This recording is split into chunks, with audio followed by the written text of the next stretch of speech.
Hello friends, welcome to Workman tutorials YouTube channel. આ વિડીયોમાં આપણે યુઝર ડિફાઇન ડેટા ટાઈપ વિશે સમજશું. સી લેંગ્વેજમાં યુઝર ડિફાઇન ડેટા ટાઈપ બે છે, ટાઈપ ડેફ અને એનમ. સૌથી પહેલાં આપણે બંને ડેટા ટાઈપના અલગ અલગ પ્રોગ્રામ્સ ક્રિએટ કરી અને પ્રેક્ટિકલી સમજવાનો પ્રયત્ન કરશું, ત્યારબાદ થિયરિટિકલ એને સમજશું. તો સૌ પહેલાં આપણે ટાઈપ ડેફનો એક પ્રોગ્રામ ક્રિએટ કરવો છે, જેના માટે આપણે સી લેંગ્વેજ સ્ટાર્ટ કરી દઈએ. સી લેંગ્વેજની સ્ક્રીન સ્ટાર્ટ કર્યા પછી એક પ્રોગ્રામને આપણે ટાઈપ કરીએ, આમાં જે ટાઈપ ડેફનો પ્રોગ્રામ ક્રિએટ કરવો છે. ટાઈપ ડેફ શોર્ટ ફોર્મ છે, ટાઈપ ડિફાઇન્ડ એનું ફૂલ ફોર્મ થાય છે. એટલે કે એક્ઝિસ્ટિંગ ડેટા ટાઈપ, જે ઓલરેડી ડેટા ટાઈપ આપણને આવેલી છે અથવા તો જે યુઝર ડિફાઇન ડેટા ટાઈપ આપણે ક્રિએટ કરવી છે, એ તમે કોઈ એક ડેટા ટાઈપને નવું નામ આપી શકો છો. જે જૂની ડેટા ટાઈપ છે એને તમે નવું નામ આપી શકો છો ટાઈપ ડેફની મદદથી. માનો કે હું અહીંયા એક પ્રોગ્રામમાં બે ઇન્ટીજર ટાઈપના વેરિયેબલ ક્રિએટ કરું છું, જેમાં એક વેરિયેબલમાં કોઈ એક વેલ્યુ અસાઇન કરું છું અને બીજા વેરિયેબલમાં કેલ્ક્યુલેશન કરીને જવાબ કંઈક સ્ટોર કરીએ છીએ. હવે આ બંને વેરિયેબલની વેલ્યુ પ્રિન્ટ કરીએ છીએ તો આપણને મીટર અને સેન્ટીમીટર જે કેલ્ક્યુલેશન પ્રમાણે આવતા હશે અથવા જે વેલ્યુ અસાઇન કરેલી છે એ પ્રમાણે આપણને પ્રિન્ટ કરીને બતાડશે. તો આ પ્રોગ્રામમાં આપણે સાવ સરળ પ્રોગ્રામ ક્રિએટ કર્યો કે એક ઇન્ટીજર ટાઈપના બે વેરિયેબલ ક્રિએટ કર્યા અને એમાં વેલ્યુ અસાઇન કરીને વેલ્યુ પ્રિન્ટ કરી. બસ આટલું જ છે. હવે મારે આ પ્રોગ્રામમાં ઇન્ટને બદલે મીટર અને સેન્ટીમીટર માપના એકમ છે તો એને યુનિટ કહેવાય, તો અહીંયા યુનિટ લખવું છે.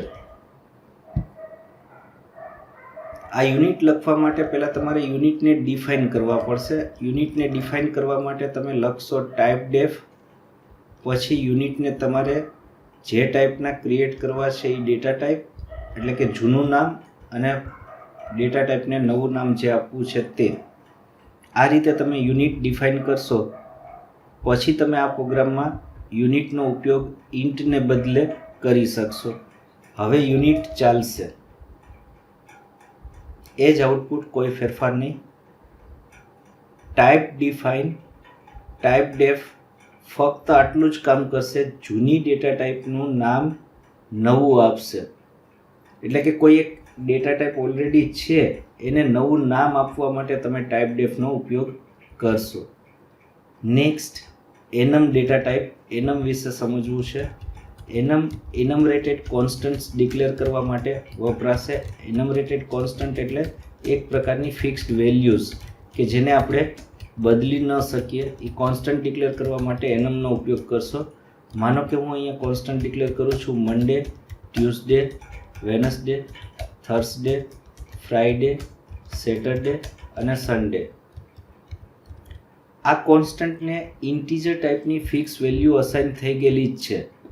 પહેલા કોન્સ્ટન્ટને 0 અસાઇન થશે, બીજા કોન્સ્ટન્ટને 1 અસાઇન થશે, એવી રીતે 2, 3, 4, 5 આ બધા કોન્સ્ટન્ટ અસાઇન થઈ ગયા છે. હવે એનમ ડે એક ડેટા ટાઈપ બનશે અને એનો એક વેરિયેબલ ક્રિએટ કરવો છે તો તમે વેરિયેબલ ક્રિએટ કરી શકશો. માનો કે અહીંયા વેરિયેબલનું નામ આપ્યું છે ટુડે. હવે આ ટુડેમાં તમારે કોઈ એક વેલ્યુ સ્ટોર કરવી છે. માનો કે વેનસડે સ્ટોર કરવું છે તો તમે અહીંયા ટુડે ઇક્વલ ટુ 2 લખી શકો, અથવા તમે ટુડે ઇક્વલ ટુ 2 ને બદલે ટુડે ઇક્વલ ટુ વેનસડે આ રીતે પણ લખી શકો. અને એને પ્રિન્ટ કરવા હોય તો તમે એને પ્રિન્ટ પણ કરી શકો. અહીંયા ખાસ ધ્યાન રાખજો, %d લખશો અને પ્રિન્ટ કરશો એટલે ટુડે ઇક્વલ ટુ 2 પ્રિન્ટ થશે, વેનસડે પ્રિન્ટ નહીં થાય. પ્રિન્ટ 2 થશે, ઇન્ટીજર વેલ્યુ પ્રિન્ટ થશે, વેનસડે એવું પ્રિન્ટ નહીં થાય. સ્ક્રીન ક્લિયર કરી દઈએ એટલે આગળના પ્રોગ્રામનું આઉટપુટ છે એ જતું રહે. Today equal to 2. તો આ રીતે તમે એનમ દ્વારા કોન્સ્ટન્ટ ડિફાઇન કરી શકો. કોન્સ્ટન્ટ ડિફાઇન કર્યા પછી વેરિયેબલ પણ ડિક્લેર કરી શકો અને વેરિયેબલનો ઉપયોગ પણ કરી શકો. આ કોન્સ્ટન્ટ ડિક્લેર કરેલા છે, સિલેક્ટેડ છે એ પાર્ટ, અને આ વેરિયેબલ ડિક્લેર કરેલ છે ટુડે નામનો વેરિયેબલ. આ વેરિયેબલની વેલ્યુ અસાઇન કરેલી છે. તમે આ રીતે પણ અસાઇન કરી શકો અને વેરિયેબલની વેલ્યુ પ્રિન્ટ કરી શકો. તો મિત્રો, enum દ્વારા તમે તમારે જે નામ આપવું હોય ડેની જગ્યાએ તમે બીજું કોઈ પણ નામ આપી શકો. માનો કે તમે બીજા એક્ઝામ્પલ તરીકે તમને બતાડી દઉં, ખાલી સ્વિચ ઓન ઓફ હોય તો તમે enum સ્વિચ એવું નામ આપી શકો. એક એક્ઝામ્પલ હજી જોઈ લ્યો.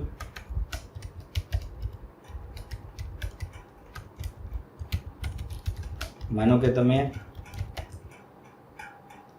enum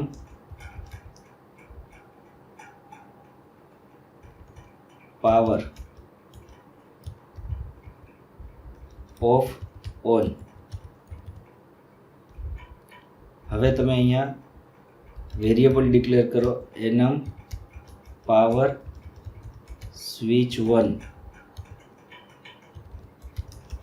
હવે સ્વિચ 1માં તમે કોઈ એક વેલ્યુ સ્ટોર કરો, ઓન અથવા ઓફ. તમે અહીંયા ઓફ સ્ટોર કરો છો એટલે અહીંયા પ્રિન્ટ કરશો તો 0 પ્રિન્ટ થશે. 0 means of. Switch equal to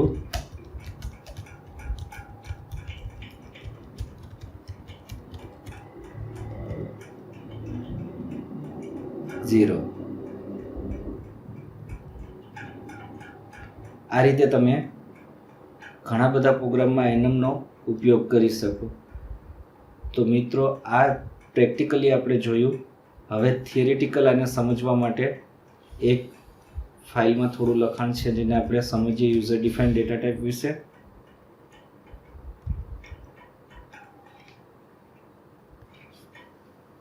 User defined data type. C compiler supports two user defined data types. One is typedef, another one is enum. પહેલા આપણે typedef વિશે સમજીએ, પછી enum વિશે સમજીએ. C supports a feature known as type definition. Typedef short form છે, એનું full form થશે type definition, that allows users to define an identifier that would represent an existing data type. અહીંયા એ જ વસ્તુ કહેવા માંગે છે કે જે એક્ઝિસ્ટિંગ ડેટા ટાઈપ છે, એટલે કે જે ઓલરેડી ડેટા ટાઈપ આવેલી છે, એને તમે નવું નામ આપી શકશો. નવી ડેટા ટાઈપ ક્રિએટ નથી થતી. ખાસ ધ્યાન રાખજો. The user defined data type identifier can later be use to declare variables. એક વખત તમે user defined data type identifier declare થઈ ગયો પછી એ આઈડેન્ટિફાયરનો ઉપયોગ કરીને વેરિયેબલ્સ ડિક્લેર કરી શકાશે. સિન્ટેક્સ અથવા ડિક્લેરેશન, ટાઈપડેફ, એક્ઝિસ્ટિંગ ટાઈપ અને આઈડેન્ટિફાયર એટલે નવું નામ. Where type refers to an existing data type and identifier refers to the new name given to the data type. અહીંયા ટાઈપ જે લખેલું છે આ ટાઈપની વાત કરીએ છીએ, જે સિલેક્ટ કરીને બતાડું છું એ ટાઈપ. આ ટાઈપ એટલે એક્ઝિસ્ટિંગ ડેટા ટાઈપ જે ઓલરેડી સી લેંગ્વેજમાં આવેલી છે એવી કોઈ ડેટા ટાઈપ. અને આ એટલે આઈડેન્ટિફાયર એટલે એ ટાઈપને તમે નવું નામ આપવા માંગો છો તે. જે the existing data type May belongs to any type including the user defined once. તમે એક્ઝિસ્ટિંગ ડેટા ટાઈપ તરીકે કોઈ પણ ડેટા ટાઈપને લખી શકો. એમાં યુઝર ડિફાઇન્ડ ડેટા ટાઈપને નવું નામ આપવું હોય તો પણ આપી શકો. Remember that the new type is new only in name but not the data type. નવી ટાઈપ જે ક્રિએટ થાય છે એ ફક્ત જૂની ટાઈપને નવું નામ છે, નવી ડેટા ટાઈપ ક્રિએટ થતી નથી. Typedef can not create a new type. Some example of type definitions are. એક એક્ઝામ્પલ આપેલું છે કે typedef int units, typedef float marks. અહીંયા યુનિટ્સ ઇન્ટીજર ટાઈપના અને માર્ક્સ ફ્લોટ ટાઈપને નામ આપેલું છે. They can be later used to declare variables. આ ડિક્લેર કરી દીધા પછી હવે એનો વેરિયેબલ ડિક્લેર કરવા માટે યુઝ કરી શકાય. Units batch 1, batch 2, marks mark 1 5, mark 2 5. Batch 1 અને બેચ 2 ઇન્ટીજર ટાઈપના વેરિયેબલ ક્રિએટ થશે. માર્ક 1 અને માર્ક 2 બે એરે ક્રિએટ થશે 5 એલિમેન્ટના, જે ફ્લોટ ટાઈપના ક્રિએટ થશે. The main advantage of typedef is that we can create meaningful data type names for increasing the readability of the program. આટલું જ કામ ટાઈપડેફ કરે છે કે પ્રોગ્રામમાં રીડેબિલિટી એટલે કે વાંચવામાં સમજવામાં સરળ પડે એટલે કોઈ એક મિનિંગફુલ નામ ડેટા ટાઈપને આપેલું છે, બીજું કાંઈ ટાઈપ ડેફ નથી કરતું. ટાઈપ ડેફ કોઈ એક નવું નામ જૂની ડેટા ટાઈપને આપવા માટે યુઝ થશે. Next enum data type. Another user defined data type is enumerated data type provided by ANSI standard. It is defined as follows. enum data type user defined data type છે જે enumerated data type કહેવાશે અથવા constant declare કરવા માટેનો ઉપયોગ થશે. લખાશે કેવી રીતે? enum પછી આઈડેન્ટિફાયર કર્લી બ્રેકેટ્સની અંદર વેલ્યુ 1 વેલ્યુ 2 વેલ્યુ 3 કોમાથી અલગ પાડીને up to value n. The identifier is a user defined enumerated data type. તમે જે આઈડેન્ટિફાયર એટલે કે અહીંયા જે નામ આપો છો એ user defined data type create થશે. અહીંયા તમે જે નામ આપો છો એ user defined data type create થશે. which can be used to declare variables that can have one of the values enclosed within the braces. ખાસ યાદ રાખજો, તમે જે આઈડેન્ટિફાયર તરીકે નામ લખ્યું છે એ user defined data type create થઈ એનો ઉપયોગ કરીને તમે વેરિયેબલ ડિક્લેર કરી શકશો, પણ એ વેરિયેબલમાં કર્લી બ્રેકેટ્સમાં જેટલા કોન્સ્ટન્ટ તમે લખેલા છે એમાંથી કોઈ એક કોન્સ્ટન્ટની વેલ્યુ જ અસાઇન થશે. After this definition we can declare variables to be of this new type as follow. હવે તમે વેરિયેબલ કેવી રીતે ડિક્લેર કરશો એ પણ સમજી લ્યો. enum પછી તમે જે આઈડેન્ટિફાયરનું નામ આપ્યું છે એ આઈડેન્ટિફાયરનું નામ, ત્યાર પછી વેરિયેબલ 1 કોમા વેરિયેબલ 2, એક કરતાં વધારે વેરિયેબલ ડિક્લેર કરવા હોય તો તમે આ રીતે ડિક્લેર કરી શકો. આ બધા વેરિયેબલના નામ છે v1 v2, એ બધા વેરિયેબલના નામ છે. the assignment of the following types are valid. આ રીતે તમે એને વેલ્યુ અસાઇન કરી શકો. v1 ને વેલ્યુ 3, v5 ને વેલ્યુ 1. એક એક્ઝામ્પલ આપેલું છે Monday Tuesday Wednesday up to Sunday. હવે અહીંયા બે વેરિયેબલ ડિક્લેર કરેલા છે, વીક સ્ટાર્ટ અને વીક એન્ડ. વીક સ્ટાર્ટ જો મંડે હોય તો વીક એન્ડ ફ્રાઈડે. અહીંયા 5 ડેઝ એ વીક એવી ગણતરીથી જો મંડેથી વીક સ્ટાર્ટ થતું હોય તો ફ્રાઈડે વીકેન્ડ આવી જાય. અને અહીંયા ચેક કર્યું છે જો વીક સ્ટાર્ટ ટ્યુઝડે હોય તો વીકેન્ડ સેટરડે સેટ કરાય. The compiler automatically assigns integer digits beginning with 0 to all enumerated constants. તમે જ્યારે કોન્સ્ટન્ટ ડિક્લેર કરો છો ત્યારે માનો કે આ લાઇનમાં તમે કોન્સ્ટન્ટ ડિક્લેર કર્યા છે તો મંડેને ઓટોમેટિક 0 અસાઇન થશે, ટ્યુઝડેને એના પછીનો ડિજિટ એટલે 1 અસાઇન થશે. આ રીતે બધા કોન્સ્ટન્ટને વેલ્યુ અસાઇન થશે. That is the enumerated constant value 1 is assigned 0, value 2 is assigned 1 and so on. However, the automatic assignments can be overridden by assigning values explicitly to the enumerated constant. પણ માનો કે તમારે 0 1 2 3 assign થાય છે એને બદલે બીજી કોઈ વેલ્યુ અસાઇન કરવી છે, તમારે 0 થી સ્ટાર્ટ નથી કરવું, 1 થી સ્ટાર્ટ કરવું છે તો તમે આ રીતે કરી શકો. મંડેને 1, ટ્યુઝડેને 2, એવી રીતે નેક્સ્ટ કોન્સ્ટન્ટને 3 4 5 વેલ્યુ અસાઇન થશે. Here the constant Monday is assigned the value 1. The remaining constant are assigned values that is increased successively by 1. તો આ રીતે તમે enumerated constants ક્રિએટ કરી શકો અને ડેટા ટાઈપ તરીકેનો ઉપયોગ પણ કરી શકો.